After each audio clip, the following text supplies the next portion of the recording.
Hey everybody, and welcome to another Mega Halo review here on my channel, and today we're going to be taking a look at a set called Ghost of Requiem. This set comes with a total of 4 different figures, 135 pieces, and is recommended for ages 8 and up.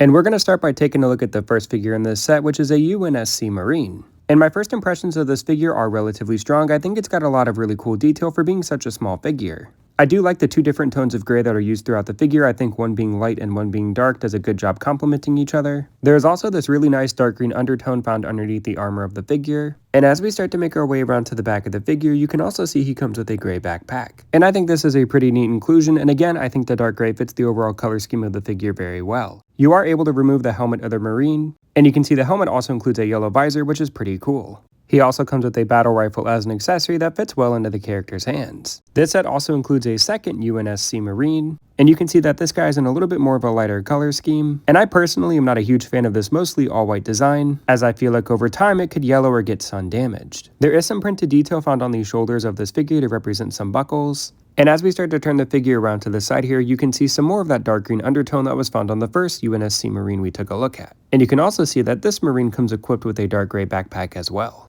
Moving back towards the front of the figure, you can see that there is a brown or bronze coloration found on the front of the helmet. And I personally am not really the biggest fan of this color choice design. And he also comes with a rocket launcher as an accessory. The next figure we're going to be taking a look at is a Storm Grunt. The Grunts are personally some of my favorite figures from the Mega Halo line, so I'm pretty happy to be adding this guy into the collection. His bright orange armor is definitely eye-catching and adds some good contrast to the coloration of the figure overall. And there's also some pretty good detail found on the piece found throughout his back here. And as we continue to spin the Grunt around to the back, you can also see that there's some pretty good molded detail on his arms and legs as well. And overall, I like the design of the Storm Grunt here, and he also comes with a plasma pistol as an accessory. The last figure we're going to be taking a look at is Gek Lhar. At least I hope that's how you pronounce the name. And I think this is a pretty cool looking figure. I love the dark blue that is found all throughout his armor, and he comes with a really light skin tone that complements the dark blue design. As we turn the figure around to the side here, you can also see little bits of yellow printing sprinkled throughout the figure. There's also some dark gray that is found throughout this figure that I think goes very well with the dark blue, and he also comes with a transparent blue energy sword as an accessory that I think looks pretty cool and fits into the character's hand very well. And finally, as we start to make our way around to the back of the figure, you can see that there's some pretty good detail back here as well, and there's also a hole found on the back of the character's back if you wanted to attach an accessory.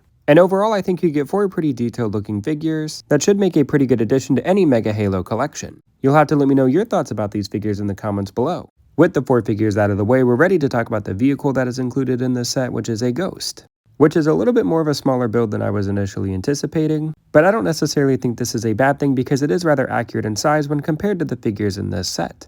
Found on the front of the Ghost, you are going to see these 2 light gray guns found on the front of the vehicle. Looking at the top of the Ghost, you are going to find some really nice printed detail on some of the pieces here. And if we take a look at each side of the vehicle, you can also see that there's some nice printed detail found on both sides. Especially the rounded piece that is found on the front of the vehicle, it has some really good detail and just looks great overall. And if we take a look at the area where the handlebars are, you can see there's even more printed detail, which is just really great to see. Taking a look towards the back of the Ghost, you can see that it is rather plain looking when compared to the rest of the build. And even though the Ghost is a little bit smaller than I initially was expecting, you can see that Gek Lhar does fit rather nicely onto the vehicle. As you can probably tell by the price tag found on the front of the box, I paid $17 for this set, which I don't necessarily consider to be too bad of a deal when compared to some of the Mega Call of Duty sets that include 4 characters and no vehicle. And I've seen those character packs retail for $20 at Dollar General. I do think that this set includes 4 pretty well detailed figures that look really great, and I do like the Ghost build overall. But those are just my opinions, and I'd love to hear what you think about this set in the comments below. And I want to thank you so much for watching my review, and be sure to like the video and subscribe to my channel for more brick built reviews in the future.